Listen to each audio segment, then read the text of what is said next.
कहानी की शुरुआत। शिवेश नामक एक साधारण युवक अपनी पत्नी सूर्यलता के साथ एक छोटे से गांव में रहता था। उसकी जीवन शैली सादगी भरी थी और उसका अधिकतर समय गोबर से उपले बनाने में बीतता। एक दिन शिवेश ने पाया कि जो उपले वह बनाता है वे देवी लक्ष्मी की कृपा से सोने के हो गए थे। यह एक चमत्कार जैसा था।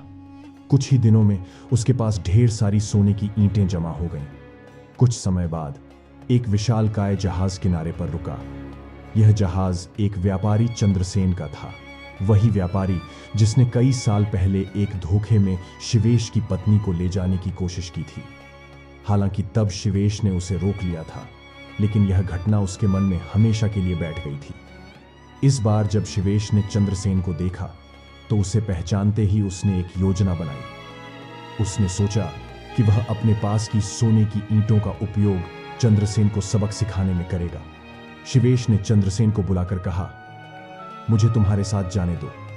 मैं तुम्हारे जहाज पर चढ़ूंगा और बदले में ये सोने की ईंटें तुम्हें दूंगा।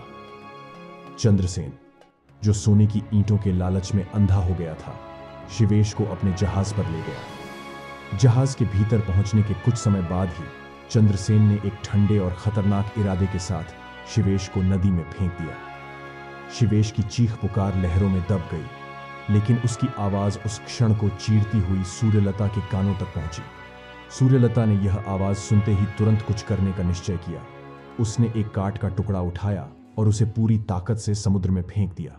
उस टुकड़े के सहारे शिवेश एक पुल तक पहुंच गया, जहां जहाजों से चुंगी वसूली जाती थी। यहां उसका परिचय पूछते हुए उसे राजा के दरबार में ले जाया गया। राजा के सामने शिवेश ने अपने दुख का वर्णन किया और एक मामूली नौकरी की याचना की। दयालु राजा ने उसे अपने बगीचे का माली बना दिया। शिवेश ने अपनी नई भूमिका को ईमानदारी से निभाना शुरू किया। कुछ समय बाद उस राज्य की राजकुमारी ने देखा कि जो गजरे उसे रोज दिए जाते थे वे पहले से कहीं अधिक सुंदर और विशेष लगने लगे थे। राजकुमारी ने मालिन से पूछा, आजकल ये गजरे कौन बनाता है? मालिन ने बताया, यह एक नया माली है जो इन्हें अपनी मेहनत और लगन से बनाता है। राजकुमारी ने उस माली को देखने की इच्छा जताई और जैसे ही उसने शिवेश को देखा, उसके व्यक्तित्व से प्रभावित हो गई। उसने अपने पिता से विवाह का आग्रह किया। हालांकि राजा पहले तो असमंजस में पड़ गए, लेकिन बेटी के जिद के आगे उन्हें झुकना पड़ा और उन्होंने शिवेश का विवाह राजकुमारी से कर दिया। कुछ समय बाद शिवेश ने अपने ससुराल में चुंगी वसूली का कार्य संभाल लिया और ईमानदारी से काम करने लगा। कई वर्षों तक वह इस कार्य में जुटा रहा। शनिदेव का प्रभाव समाप्त हो चला था और फिर एक दिन अचानक से वही जहाज सामने आया जो चंद्रसेन का था। इस बार शिवेश ने जहाज को रोक लिया और उसे जाने नहीं दिया। क्रोधित चंद्रसेन ने राजा से शिकायत की। राजा ने शिवेश से पूछा कि वह चंद्रसेन के जहाज को क्यों रोक रहा है। तब शिवेश ने राजा को बताया कि चंद्रसेन ने उसके सोने की ईंटें धोखे से चुराई हैं। राजा ने सबूत मांगा, लेकिन शिवेश के पास कोई प्रमाण नहीं था। चंद्रसेन ने यह अवसर का लाभ उठाते हुए राजा के सामने झूठी शपथ ली और अपनी बात को और भी मजबूती से प्रस्तुत किया।